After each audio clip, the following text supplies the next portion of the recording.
Balkan site. Kurt, thank you, my man, for taking time. You're a busy guy. You've been all over the world. First, tell us what's going on with Histria Books. You got some news. Well, we've had quite a lot going on recently. We just signed a distribution agreement with Simon & Schuster, which will begin on January 1st. So that is pretty big news, as they're one of the largest publishing and distribution firms in the entire world. So that's an important step. And then apart from that, we just completed and announced yesterday the acquisition of a UK publishing group called Unicorn Publishing Group, which handles distribution in the UK and Europe, as well as other countries around the world, and publishes some really beautiful books. So we've done that as a joint venture with another American company called Forefront Books. So it's there's been a lot going on. Honestly, we've been quite busy here. So Skyhorse Publishing is not the only conservative publishing house, correct? Oh, by no means. Skyhorse is not alone, and there's plenty of alternatives out there, and I think we're one of the best ones, and we can provide the exact same level of service and distribution now with the Simon & Schuster deal as Skyhorse. So we're there. Fantastic. Well, I wanted to get you on because a lot is happening in Europe. I played in the cold open. Ms. Callas, I forget her exact position in NATO or the EU, but I think she's in the defense minister or something for the EU, I think. And she was bitching essentially that, the US is making Europe pay for the weapons to go to Ukraine. And it was kind of tawdry the way she was doing it. But let's start with Ukraine. What do you see happening from your perspective, knowing that region pretty well in the future? Well, one of the big things happening that's unfortunately being ignored by the media is the persecution of Christians there. The Romanian Orthodox, it's not just Russian Orthodox, the Romanian Orthodox Church in Ukraine is being under just severe persecution from Kiev. They have sent threats and warnings to the Romanian Orthodox Church leaders in Bucharest. They've been persecuting the Romanian minority living in Ukraine. And of course, this isn't just the Romanian minority. It's being persecuted. The Hungarian minority is being persecuted as well there. Obviously, any Russian minority is being severely persecuted too. But this is what it really shows you, and that people need to be aware of is this: their war is not just against Russia. Their war is against really traditional values, traditional civilization, Christianity. This is what the Zelensky regime is really attacking. That's an interesting point. And if you have any representatives of that church, I would love to get them on, because we've had Bob Amsterdam, the attorney for the Ukrainian Orthodox Church, on multiple times. But that's fascinating, actually. I want to dig into that. I'm going to make a note, because it is not just the Ukrainian Orthodox Church that's being persecuted. No. It is other orthodoxies as well. That's fascinating. What about, let's talk Romania. You had the election stolen. It's a NATO forward operating base looking to, in my opinion, prepare for the eventual conflict with the Russian Federation that they want. It's on the Black Sea. It's a warm water port. I think it is. They're building a huge base there for NATO. There's ties into Moldova, which I want to talk about to you as well. But what's happening in Romania? No, you're 100% right. I mean, the regime in Romania is nothing but a puppet of the West. There's no independent political will in the country. It's completely controlled by globalists who've been appointed from the outside, and that's been just amplified now that they've resolved in their way the presidential election through very dubious means to get their candidate elected.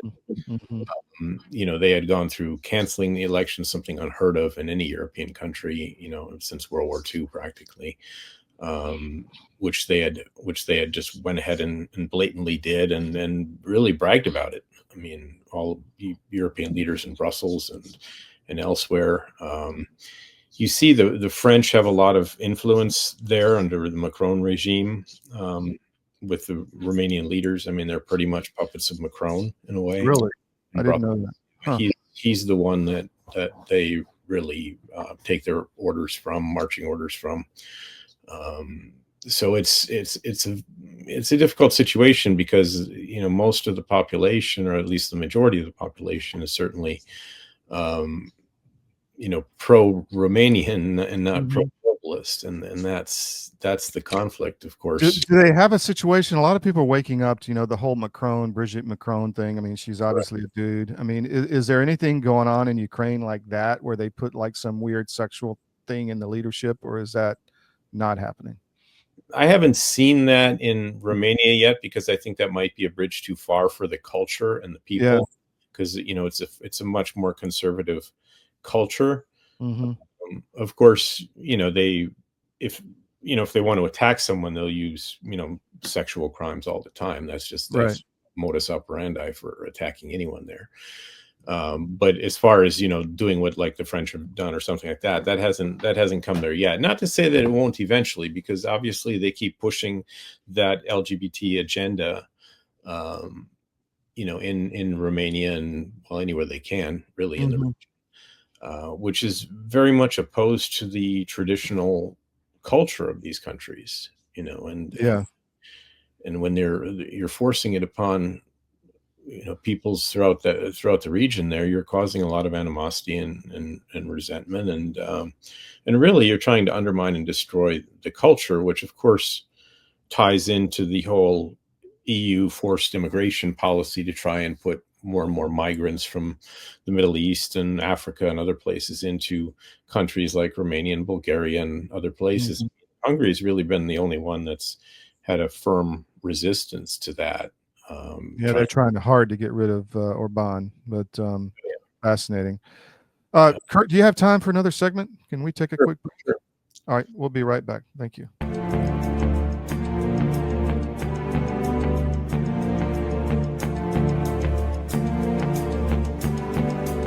Celebrate our newest launch, Rev 7. I'm bringing you an amazing introductory offer, plus an exclusive overstock sale that you're not going to want to miss. Rev 7 is our premium energy drink that tastes great and gives you energy all day with no jitters and no crashes. That's because there's no sugar and no caffeine. I'm so sure you're going to love Rev 7 that for a limited time you can try our 3-pack absolutely free. Or check out our Percale bed sheets. I can't believe I'm even going to say this. Every color, every style, every size, only $29.88. So go to mypillow.com or call the number on your screen. Use your promo code to save 20% on our Rev 7 12-packs, or try our introductory 3-pack absolutely free. And our Percale bed sheets, all sizes, only $29.88, even the queens and kings. Inventory is extremely limited, so order now. Pandemic, we can never be caught unprepared again. And so many Americans, when COVID hit, they had nothing in the house. Stores were shut down, and doctors' offices were shut down. And even if doctors prescribed drugs, hydroxychloroquine, ivermectin, pharmacists wouldn't fill the prescriptions. That was a nightmare. Now the situation is much worse. We have these horrible supply chain problems. In our emergency medical kit at the Wellness Company, we have 8 prescription drugs that are all potentially life-saving. Most people who died with COVID, they died in the hospital because they didn't receive early treatment. Every American family should have one of these.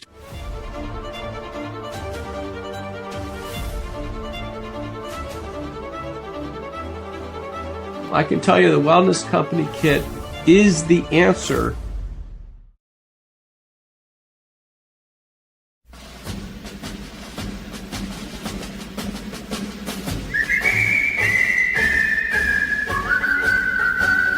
When Johnny comes marching home again, hurrah, hurrah, we'll give him a hearty welcome then, hurrah, hurrah. Oh, the men will cheer, the boys will shout, the ladies, they will all turn out and will all. Welcome back to the Skiff. So we're here with Kurt Brackob, who is the editor-in-chief of TheBalkan.press and also the CEO of HistriaBooks.com. So please check out all the offerings on Histria Books. Kurt, real quick, you got a lot of different types of books. Tell us about that. Yes, we have 12 imprints overall, and each imprint, of course, has its own focus. So we have we have everything ranging from, fiction, titles, novels, all different genres, to academic books, children's books, books for young adults as well. So it's quite a wide range of offerings. We're actually in the process of, doing a lot of refinements over the next 6 months as we prepare for our new distribution arrangement. So there's quite a lot going on. We also have a imprint that's dedicated specifically to Romania, since we've been talking about that quite a lot. Romanian culture, history, anything you want to know about Romania. We are the world's leading publisher in that regard in the English language sphere. So you can find a lot of great. Tell us about your LGBT transgender imprint. Tell us about that. That one we don't have. We do have a Histria Christian imprint, which we launched. Well, good, excellent. And my point is, you're not going to get crap from Histria Books. No, really high quality content. And, for instance, the Dracula book is fascinating to me. I mean, if you really want something interesting for the beach, that one. Tell us about that book, the Dracula the Father. That's really the only book in pretty much any language about the true story of the historical Dracula, focusing specifically on the father of Vlad the Impaler, who's one that's famously associated somehow with the vampire Dracula myth.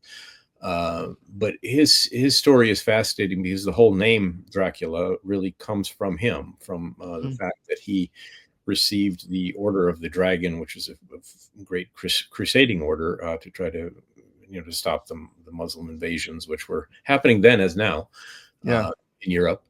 And he received that from the Holy Roman Emperor at the time, Sigismund of Luxembourg, and from that he gained the sobriquet of Dracula.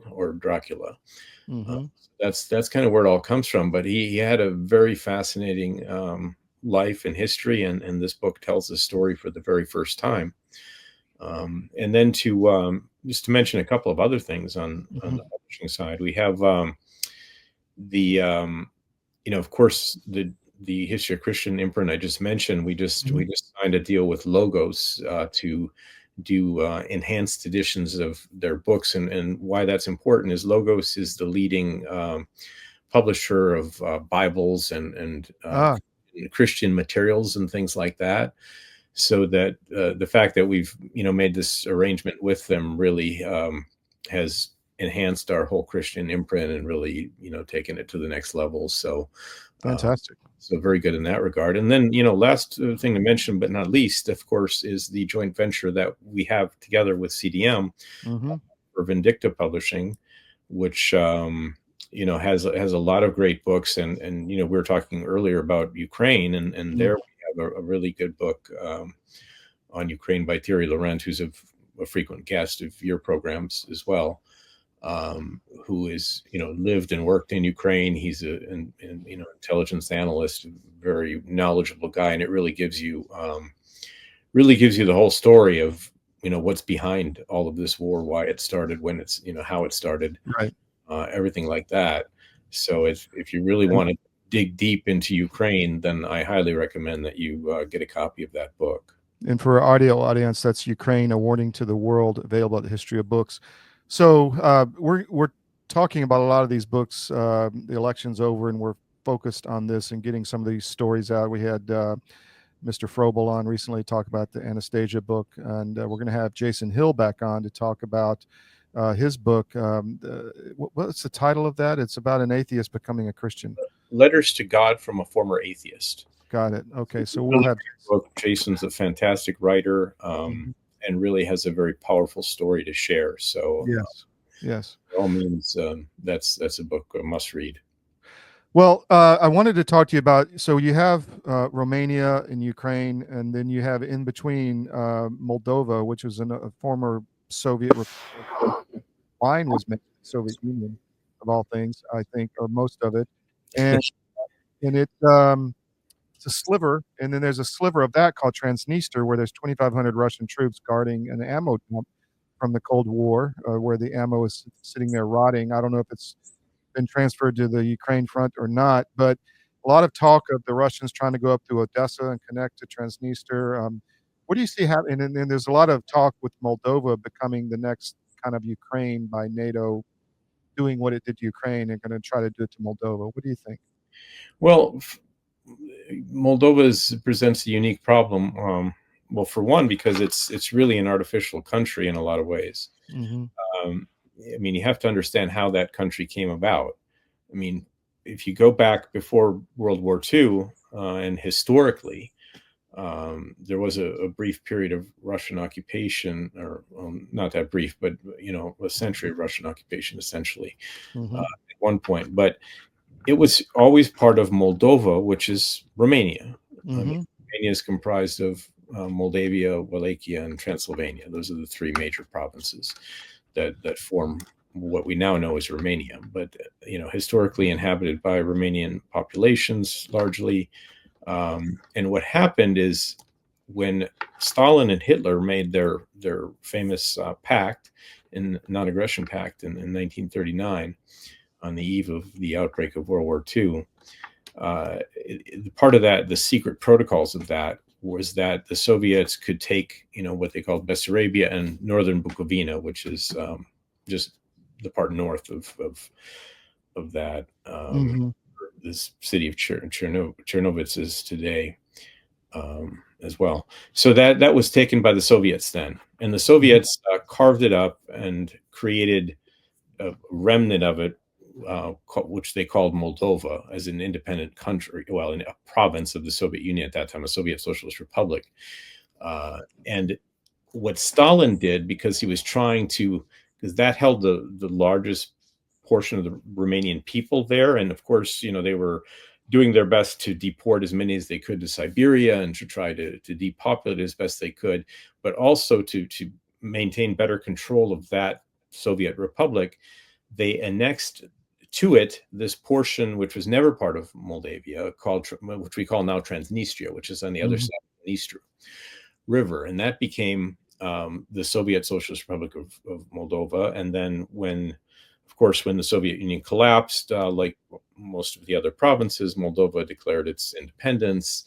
And since then, it's been a problem because of what the Soviets did over that period of time since World War II, population dislocation, creating these artificial boundaries, which is why I say it is an artificial country.